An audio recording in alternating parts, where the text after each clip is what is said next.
Good morning student. चलिए आज हम पी ब्लॉक का लास्ट ग्रुप हम ग्रुप 18 स्टडी करेंगे। इसे जीरो ग्रुप भी कहते हैं, इनर्ट गैस भी कहते हैं। ये इसमें एलिमेंट हैं, हीलियम है, नियान है, आर्गन है, क्रिप्टॉन है, जीनान है और रेडान है। सारे गैसेस हैं और सारे के सारे अनरिएक्टिव हैं। इसमें से जीनान ही है जो थोड़ा बहुत रिएक्शन करके अपना फ्लोराइड या ऑक्सीफ्लोराइड बना लेता है। बाकी सबके आपको इसमें यूजेज ही ज़्यादा पढ़ना है और ध्यान रहे आपको जो कंपटीशन में आएगा बेसिकली फ्लोराइड के कुछ रिएक्शन से पूछ सकते हैं या फिर इनके यूजेज पूछेंगे और इसमें से कहीं से आपको क्वेश्चन नहीं मिलेगा। ठीक है ना। अब यहाँ पर देखिए सारे के सारे हमने बताया they form very few compound, बहुत कम कंपाउंड, जैसा कि मैंने बताया केवल जीनान ही बना सकता है फ्लोराइड या ऑक्सीफ्लोराइड बना सकता है। सारे के सारे मोनोएटॉमिक कलरलेस टेस्टलेस गैसेस हैं। इनका एमपीबीपी भी बहुत कम होता है क्योंकि इनके बीच वेरी वीक डिस्पर्शन फोर्स काम करता है जो आसानी से ब्रेक कर जाता है, इसलिए इनके एमपीबीपी भी बहुत वीक होते हैं। अगर डिस्पर्सन फोर्स नहीं समझ में आता है तो इसे आप वंडरवाल फोर्स आप लगा सकते हैं, कह सकते हैं कि वेरी वीक वंडरवाल फोर्स इनके बीच काम होता है। वंडरवाल फोर्स से अच्छा है डिस्पर्सन फोर्स, क्योंकि डिस्पर्सन फोर्स वंडरवाल फोर्स में ही आता है। ठीक है ना।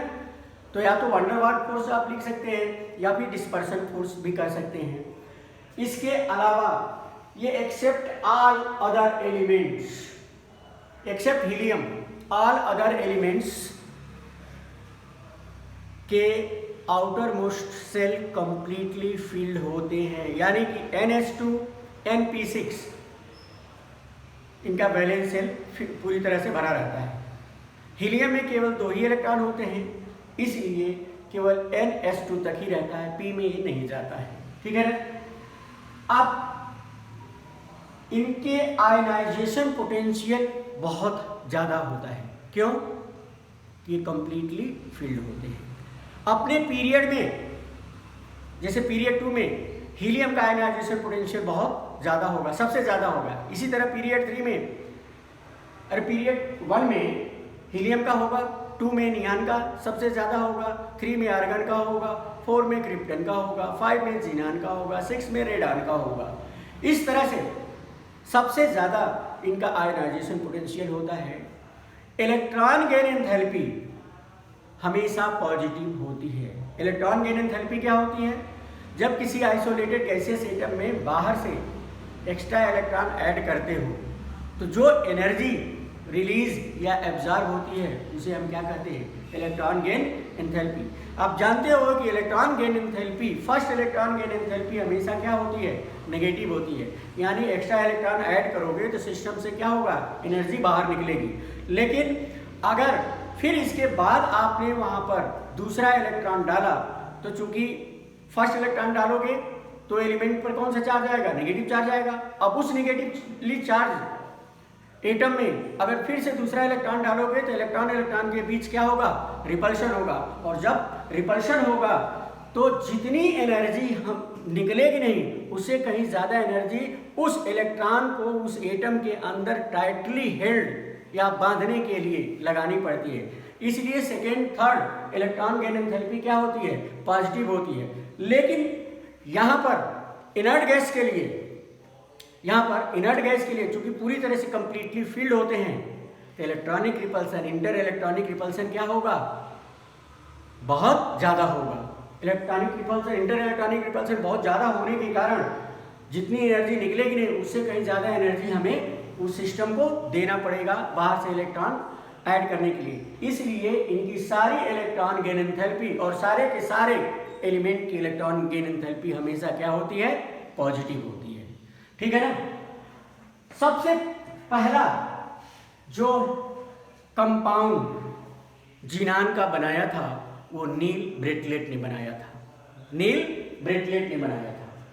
उन्होंने केमिकली एक रिएक्शन ऑब्जर्व किया था और पहला कंपाउंड उन्होंने O2 पॉजिटिव PTF6 नेगेटिव बनाया। इसके बाद उन्होंने दूसरा भी कंपाउंड बनाया जीनान का। ठीक है ना। यहाँ पर Xe यानी ज़ीनान पॉजिटिव PtF6 नेगेटिव बनाया। इसके बाद हम अब इसके बारे में जो फिजिकल प्रॉपर्टी थी उसे हमने आपको बता दिया।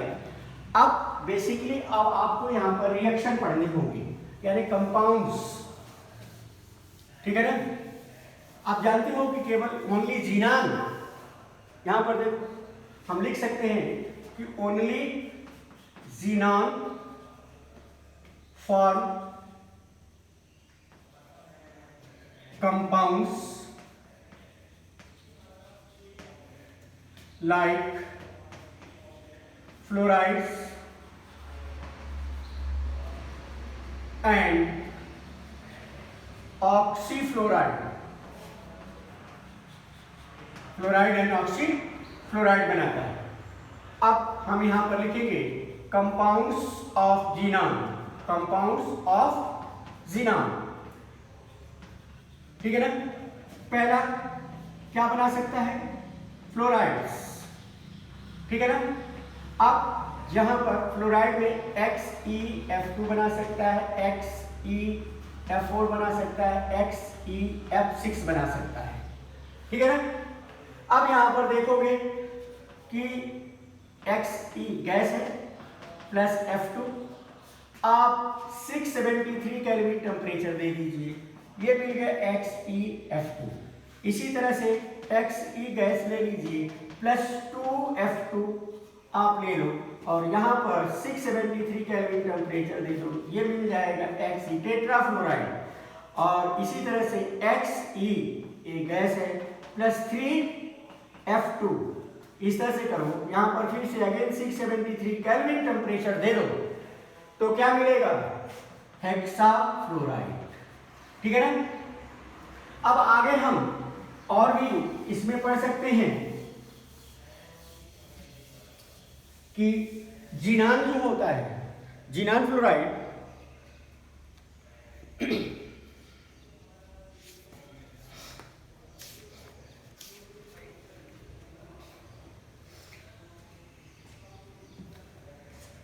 यहां पर हेक्साफ्लोराइड ऐसे लिख लो, XeF6 can also be prepared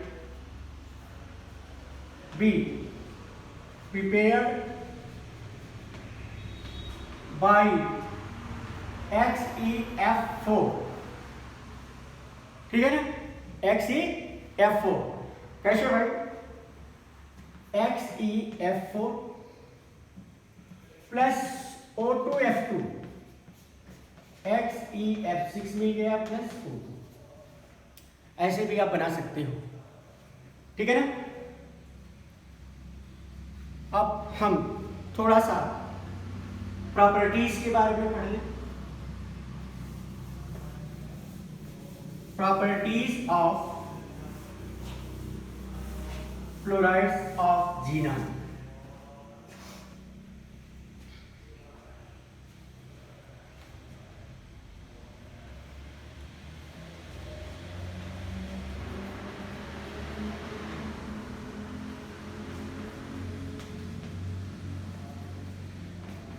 Reaction with H2,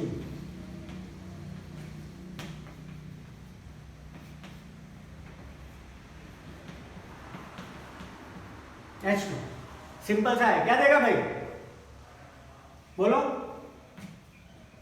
अरे भाई Xe बाहर निकल गया प्लस 2HF निकल गया, ठीक है। इसी तरह से XeF4, XeF6, XeF4 plus 2H2 क्या मिला, Xe प्लस 4HF, यहां से भी निकल गया। अगला आप कर सकते हो XeF6 plus 3H2, Xe plus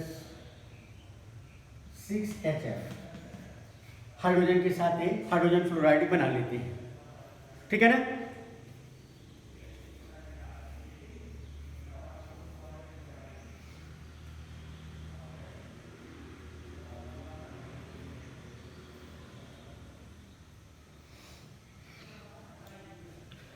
xenon tetrafluoride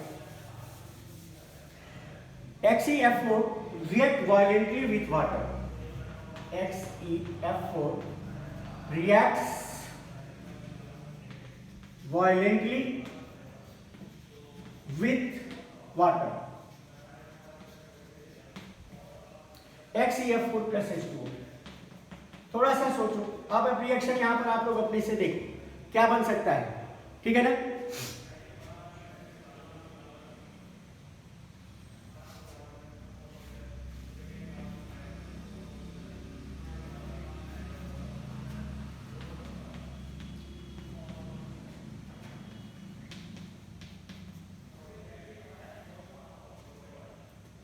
+4HF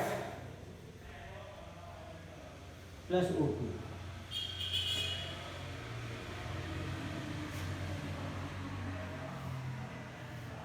यहाँ पर 2 नहीं है plus O2 xenon hexachloride XeF6 plus आप ये देखो 3H2O क्या मिला Xe प्लस क्या दे सकता है XeO3 प्लस 6HF। ध्यान रखना ये दोनों रिएक्शन इंपॉर्टेंट है, ये दोनों रिएक्शन इंपॉर्टेंट है, ये पूछता है, ठीक है ना।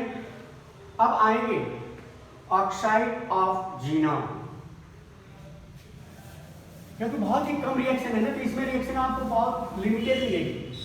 Oxide of xenon,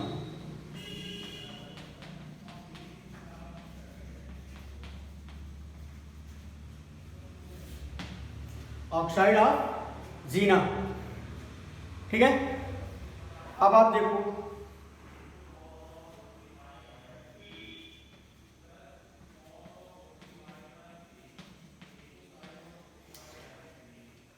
XeO6 Ba2 है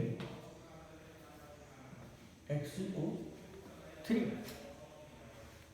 XeO6 प्लस 2H2SO4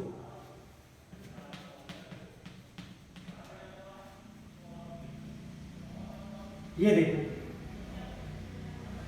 क्या मिलेगा, आप लोग देखो, एक तो निकल जाएगा BaSO4 2 BaSO4 प्लस और क्या निकल सकता है XeO4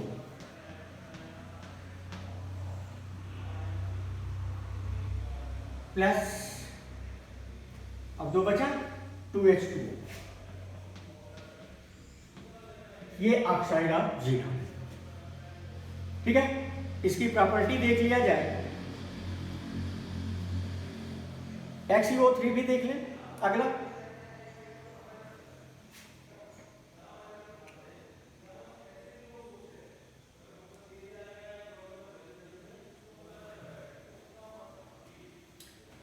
रिएक्शन सही है,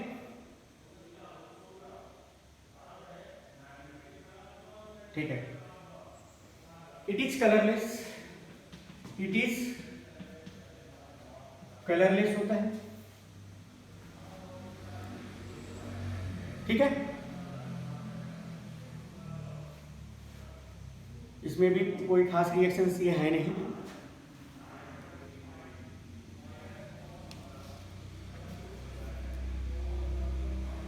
डिकम्पोजिशन आप डिकम्पोज कर सकते हो। XeO4 हीट कर दो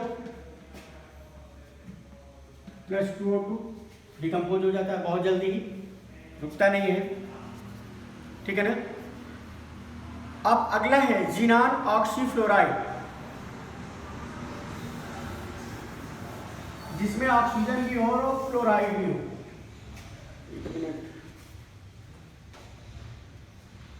जीनान ऑक्सीफ्लोराइड्स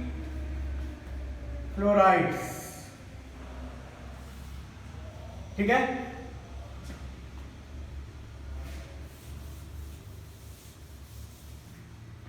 इसमें XeO F4 दो तरह के होते हैं एंड XeO2 F2 हो जाएगा, F4 O2 F4, ये दो तरह के कंपाउंड मिलेंगे। ठीक है, बनाने का है टेट्राफ्लोराइड से इसे बनाया जा सकता है with the reaction of H2O और हेक्साफ्लोराइड। देखिए XeF4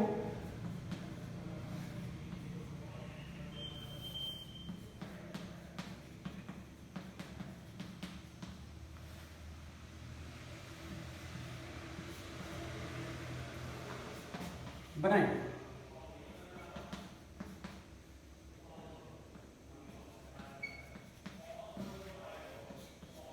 क्या मिलेगा?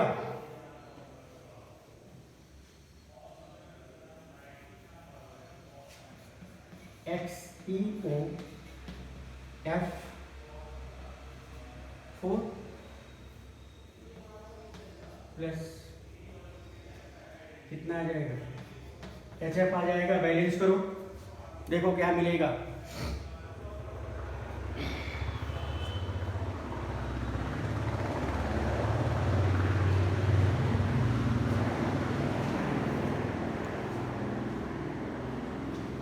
XeO F2 भी मिलता है प्लस 2HF। हेक्साफ्लोराइड से करो XeF6 तो ये मिलेगा XeO4 प्लस 2HF। ठीक है, हेक्साफ्लोराइड से और भी बना सकते हो 2H2 XeF6, ये H2 है, XeF6 plus 2H2O, XeO2F4 plus कितना बचा भाई? 4HF। XeOF2 plus 2HF।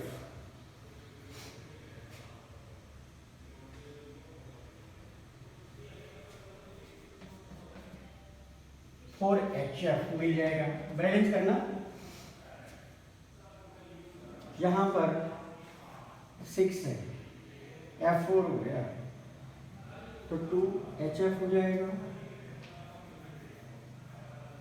तो 2 कहां से आएगा? बैलेंस रिएक्शन है, XeO2F2 plus 4HF O2F2 plus 2HF।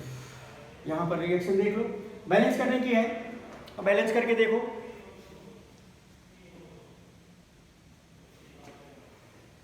F2 कर दिया जाए तो यहां पर 4HF, अब देखो बैलेंस हो गया है। ठीक है ना, ये बैलेंस हो गया, बैलेंस ही किया है। इस तरह से ये कंपाउंड्स ऑक्सीफ्लोराइड बना लेता है।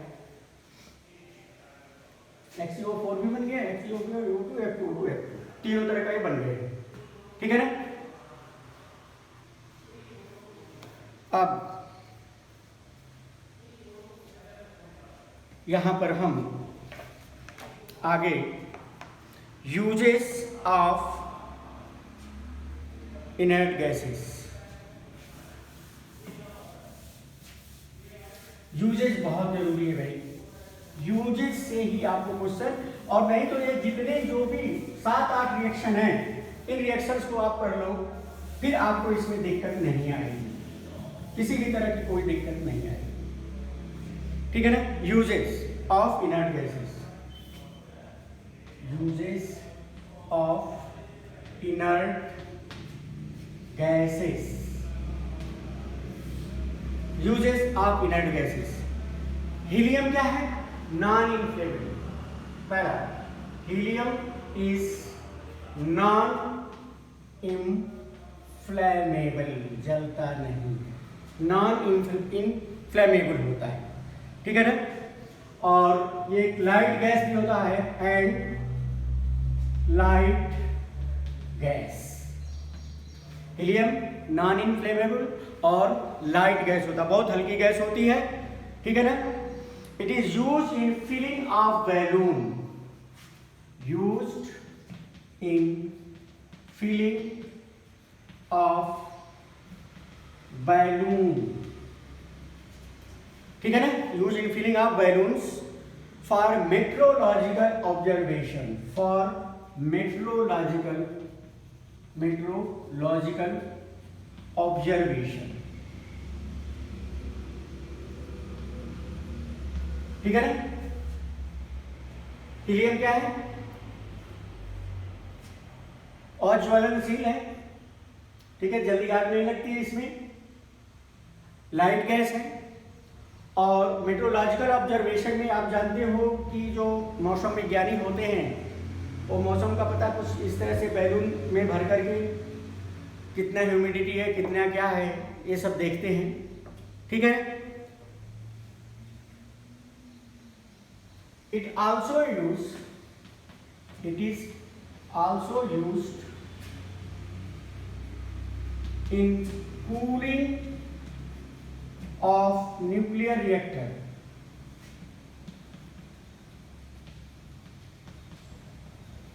न्यूक्लियर रिएक्टर की कूलिंग करने में यूज होता है, ठीक है ना। Liquid helium is cyanogenic agent. Liquid helium क्या होता है? लिक्विड हीलियम इज साइनोजेनिक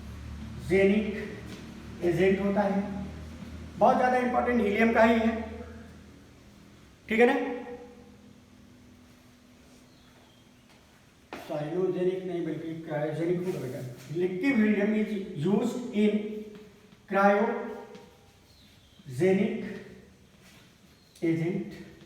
देखो जितने भी हमारे जो मिसाइल्स या सैटेलाइट्स बनते हैं ऊपर भेजने के लिए, अंतरिक्ष में भेजने के लिए जो इंजन का यूज होता है उस इंजन को हम क्रायोजेनिक इंजन कहते हैं, ठीक है ना।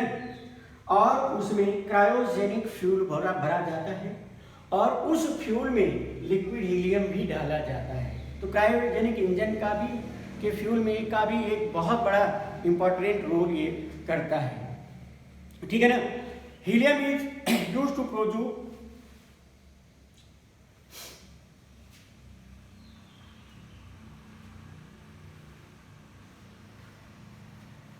helium is used to produce powerful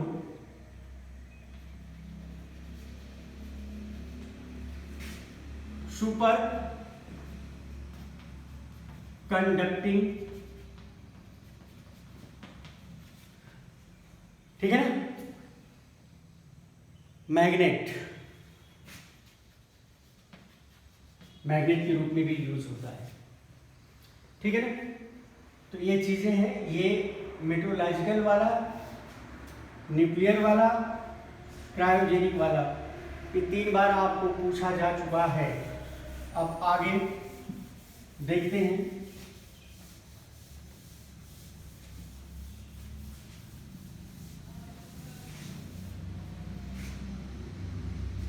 neon is used in discharge tube,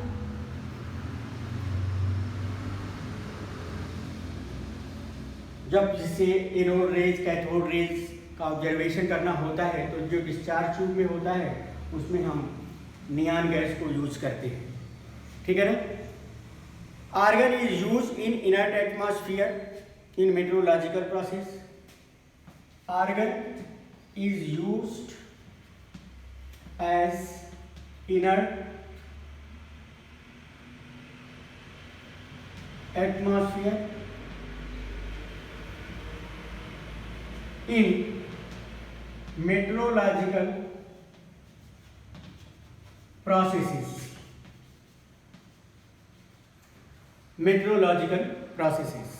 ठीक है ना। Xenon and krypton is used as light bulb.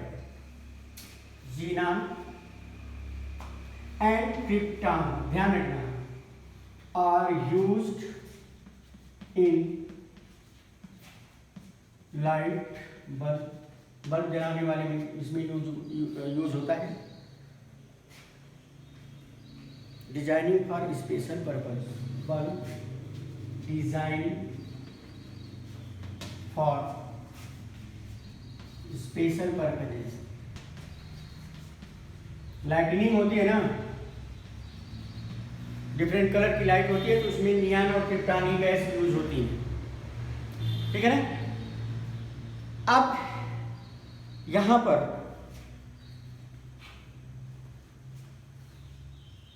इतना आपको जीरो ग्रुप में पढ़ना है. जिनान के compound specially reaction with water, fluoride की रिएक्शंस, ऑक्साइड की रिएक्शन, ऑक्सी फ्लोराइड की रिएक्शन. ठीक है ना.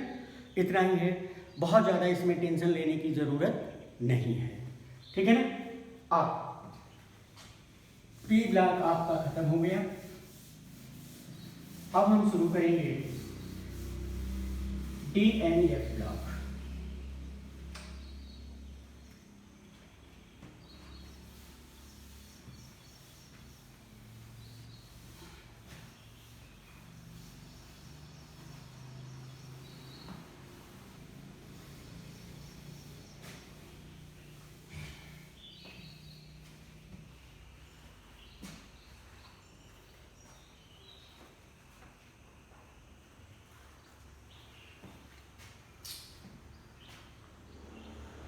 D and F block element.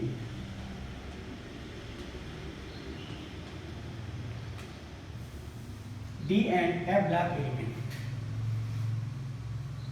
तो पहला हम पढ़ेंगे यहां पर D ब्लॉक एलिमेंट. ठीक है ना. वे सारे एलिमेंट जिनका last electron n-1 d orbital में जाता है, डी ब्लॉक एलिमेंट्स कहलाते हैं. Elements having last electron enters into n-1 d. ठीक है ना. सब सेल लिख सकते हो, कॉल्ड डी ब्लॉक एलिमेंट. ठीक है ना.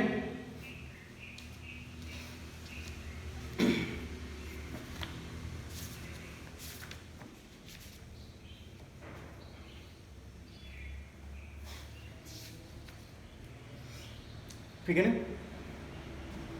इनका इलेक्ट्रॉनिक कॉन्फ़िगरेशन होता है general electronic configuration. General electronic configuration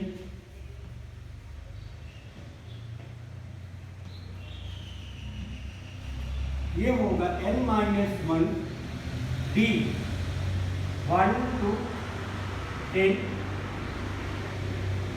NS2. ये भरने के बाद ये भरेगा n-1, तो डी ब्लॉक एलिमेंट्स होंगे. D block elements are divided into 4 series. D block elements are divided into 4 series. अगला है डी ब्लॉक एलिमेंट्स. ठीक है ना. और divided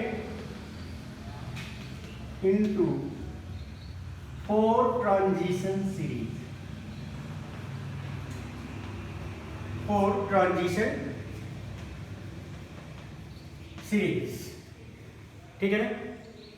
फर्स्ट ट्रांजिशन सीरीज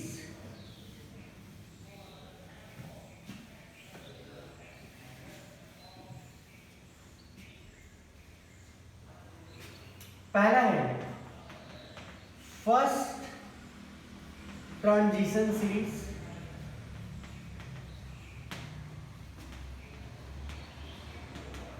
ये होगा स्कैंडियम, ठीक है ना, 21 एटॉमिक नंबर से लेकर के जिंक 30, इसको आपको सबको जानना होगा, ठीक है ना।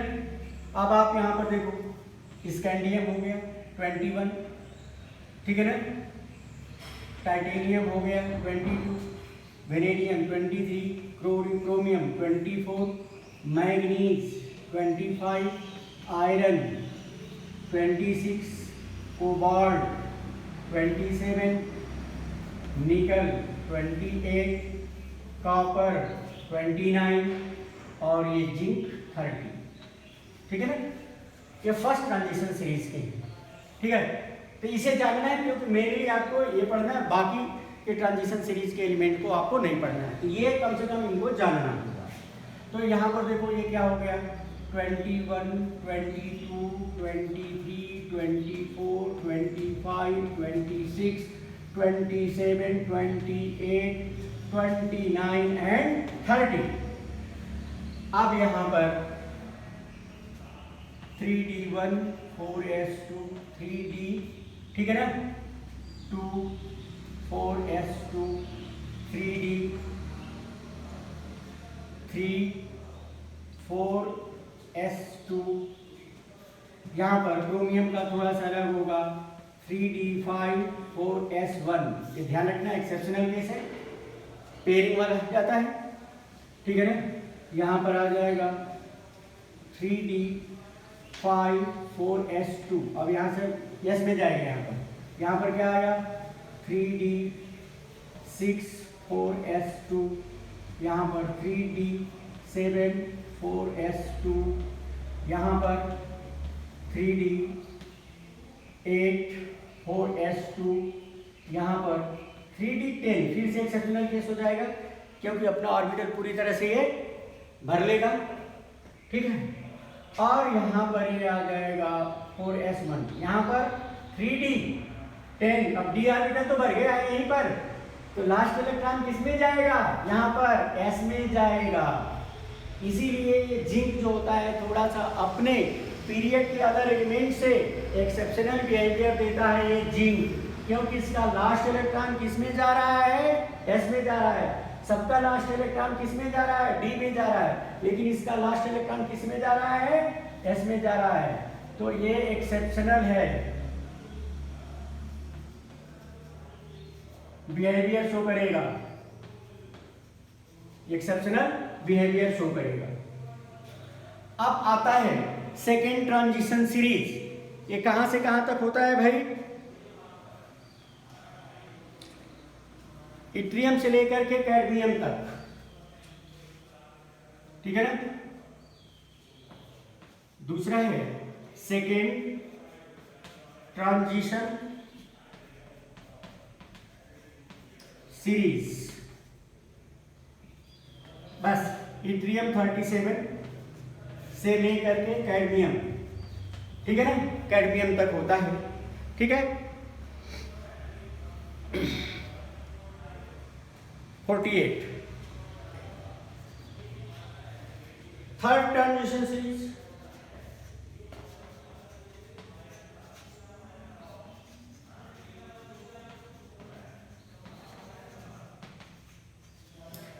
यहां पर थर्ड ट्रांजिशन सीरीज जो होगा ये लेंथेनम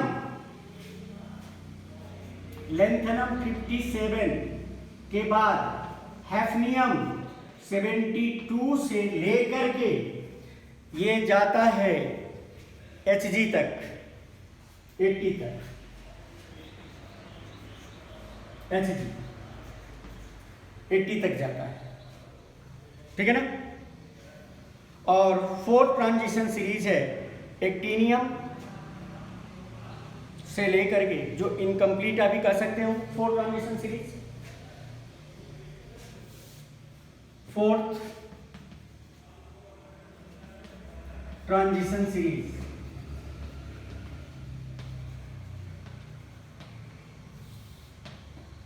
ठीक है ना। ये होता है 89 के बाद आता है Ku। Ku का एटॉमिक नंबर है 104 से लेके 112 से लेकर के ये आता है UUB 112 अनबारियम। इसे हम क्या लिखेंगे, इसको अनबारियम। अब ये आई एक कैसा नाम है, IUPAC नहीं, IUPAC नहीं, ठीक है ना। तो ये 4 ट्रांजिशन सीरीज में हमने सारे डी ब्लॉक के एलिमेंट को रख दिया है, लेकिन पढ़ना आपको फर्स्ट ट्रांजिशन सीरीज का ही है। अब इसके बारे में कल से हम लोग शुरू करेंगे। Thank you.